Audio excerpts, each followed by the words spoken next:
राधे राधे, जय श्री कृष्णा। अब हम पाठ करेंगे 33वें अध्याय का। ओम नमो भगवते वासुदेवाय नमः। ओम नमो भगवते वासुदेवाय नमः। ओम नमो भगवते वासुदेवाय नमः।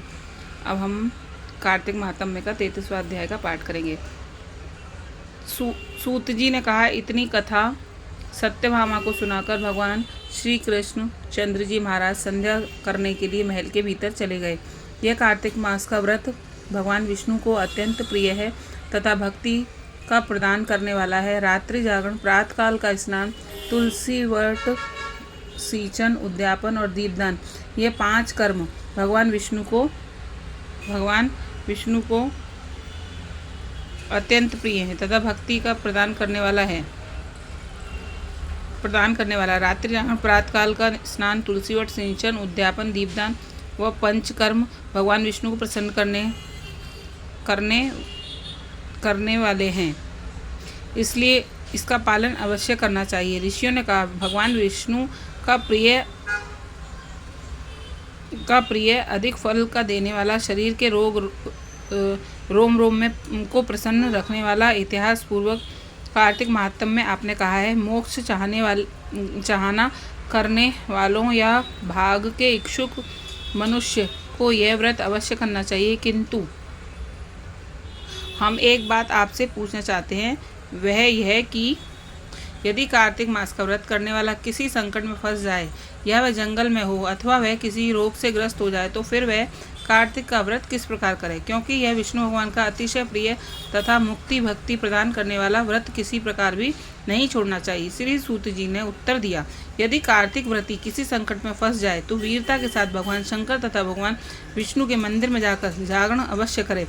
यदि भगवान शंकर का मंदिर या भगवान विष्णु का मंदिर पास ना हो तो किसी भी देवता का मंदिर पास में हो, उसमें जाकर रात्रि जागरण करे। अगर घना जंगल हो तो फिर पीपल के वृक्ष के नीचे अथवा तुलसी के वन में जाकर जागरण करे। भगवान विष्णु की मूर्ति के सम्मुख बैठकर भगवान विष्णु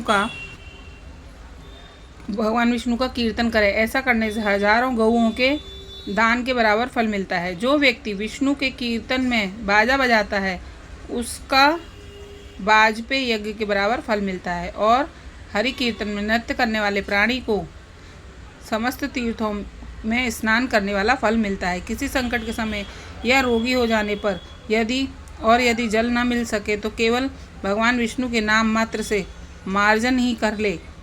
यदि उद्यापन न कर सके तो व्रत की पूर्ति के लिए केवल ब्राह्मण को भोजन ही करवा देवे, क्योंकि ब्राह्मणों के प्रसन्न होने से भगवान विष्णु भी प्रसन्न रहते हैं। यदि आप दीपदान न कर सकें तो दूसरे के दीप की वायु आदि से भली भांति रक्षा करें, और यदि तुलसी का पौधा पास न हो तो वैष्णव ब्राह्मण की ही पूजा कर लेवें, क्योंकि भगवान विष्णु सदा अपने भक्तों के निकट रहते हैं। इन सब के ना होने पर व्रती ब्राह्मण गौ, पीपल और वट वृक्ष की श्रद्धा से सेवा करें। शौनक आदि ऋषियों ने कहा, आपने गौ तथा ब्राह्मणों के सदृश पीपल और वट वृक्षों को क्यों बतलाया है, और सभी वृक्षों में पीपल का वृक्ष और वट वृक्ष श्रेष्ठ क्यों कहे गए हैं। सूत जी ने कहा, पीपल का वृक्ष साक्षात विष्णु भगवान है, वट वृक्ष साक्षात शंकर भगवान है, और पलाश का वृक्ष साक्षात ब्रह्मा है। इन वृक्षों की पूजा, सेवा तथा दर्शन से सब पापों का नाश होता है। ऋषियों ने कहा, प्रभु, हम लोगों को इसमें शंका है कि ब्रह्मा, विष्णु और शंकर वृक्ष रूप क्यों हुए, आप कृपा करके हमें बतलाइए। श्री सूत जी ने कहा, प्राचीन काल में भगवान शंकर और पार्वती विहार कर रहे थे। उस समय उनके विहार में विघ्न डालने के विचार से ब्राह्मण का रूप धारण करके अग्निदेव वहां पर गए। विहार के आनंद का नाश हो जाने के कारण से क्रोध में भरकर श्री पार्वती जी ने समस्त देवताओं को शाप दे डाला। पार्वती जी ने कहा, हे देवताओं, विषय सुख को कीट पतंगे भी जानते हैं, उसमें आप लोगों ने देवता होकर विघ्न डाला है, इसलिए आप सब लोग वृक्ष हो जाएं। सूत जी ने कहा, इस प्रकार क्रोधित पार्वती के शाप देने से सब देवता वृक्ष हो गए। इसी कारण भगवान विष्णु तथा शंकर भगवान दोनों पीपल और वट वृक्ष हो गए। इसी कारण भगवान विष्णु का शनिदेव के साथ भोग होने के कारण केवल शनिवार को ही पीपल का स्पर्श करना चाहिए और किसी दिन नहीं। 34वां अध्याय। ऋषिगणों ने सूत जी से कहा, हे सूत जी, पीपल का वृक्ष शनिवार को छोड़कर सप्ताह के बाकी दिनों में क्यों नहीं पूजा जाता? सूत जी ने कहा, समुद्र का मंथन करने से जो रत्न देवताओं को मिले, उनमें से देवताओं ने लक्ष्मी और कौस्तुभ मणि भगवान विष्णु को दे दी थी। विष्णु भगवान जब लक्ष्मी से विवाह करने के लिए तैयार हुए तो लक्ष्मी ने कहा, प्रभु, जब तक मेरी बड़ी बहन का विवाह नहीं हो जाता, आप मुझ छोटी बहन से विवाह कैसे कर सकते हैं? इसलिए आप पहले मेरी बड़ी बहन का विवाह कीजिए, बाद में फिर मुझसे विवाह कीजिए, क्योंकि ये प्राचीन नियम है। सूत जी बोले, लक्ष्मी जी के ऐसे वचन सुनकर भगवान विष्णु ने लक्ष्मी की बड़ी बहन का विवाह उद्दालक ऋषि के साथ कर दिया। वह अलक्ष्मी बड़ी कुरूप थी, बड़ा मुख, चमकते हुए दांत, वृद्धा के समान शरीर, बड़े बड़े लाल लाल नेत्र और रूखे बाल। महर्षि उद्दालक भगवान विष्णु के आग्रह पर उससे विवाह कर उसको वेद मंत्रों की ध्वनि से गुंजाते हुए अपने आश्रम में ले आए। वेद ध्वनि से गुंजित हवन के पवित्र धुएं से सुगंधित मनोहर ऋषि आश्रम को देखकर बहुत दुखी हुई।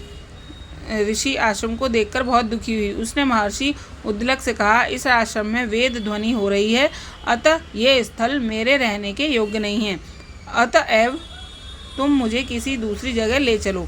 उसकी बात सुनकर महर्षि उद्दालक ने कहा, तुम यहाँ पर क्यों नहीं रह सकती और तुम्हारे रहने के योग्य दूसरी जगह कौन सी है, यह मुझे बतलाओ।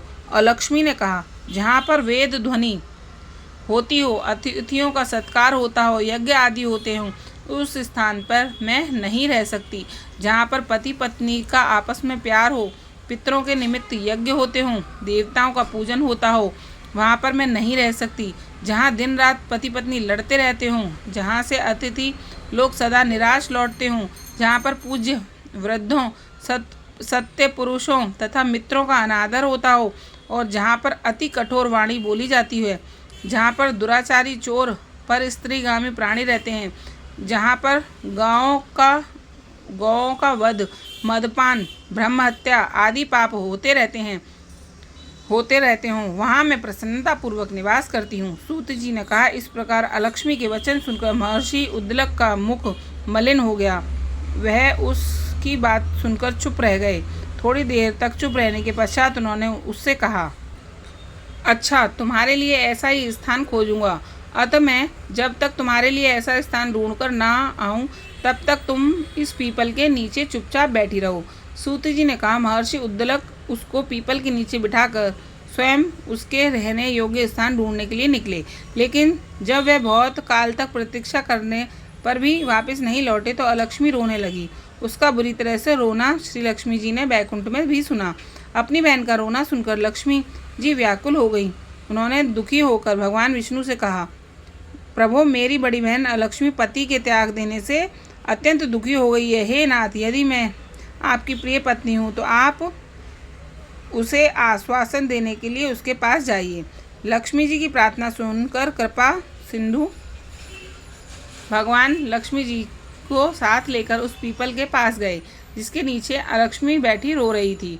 उसको आश्वासन देते हुए भगवान विष्णु ने कहा, हे अलक्ष्मी, इसी पीपल की जड़ में तुम सदैव के लिए निवास करो, क्योंकि मेरे ही अंश से इसकी उत्पत्ति हुई है और इसमें मेरा निवास रहता है।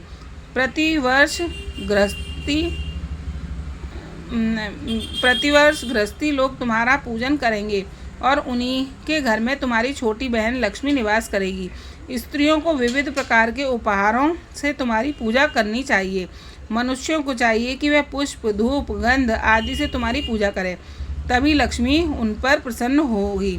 सूत जी ने कहा, भगवान श्री कृष्ण, सत्यभामा तथा पृथु और नारद का संवाद तुम लोगों को मैंने सुना दिया, जिसके सुनने मात्र से ही मनुष्य के सब पाप नष्ट हो जाते हैं और उसे बैकुंठ लोक की प्राप्ति होती है। तुम लोगों को जो कुछ पूछना हो पूछ सकते हो, उसे भी मैं विस्तार पूर्वक कहूँगा।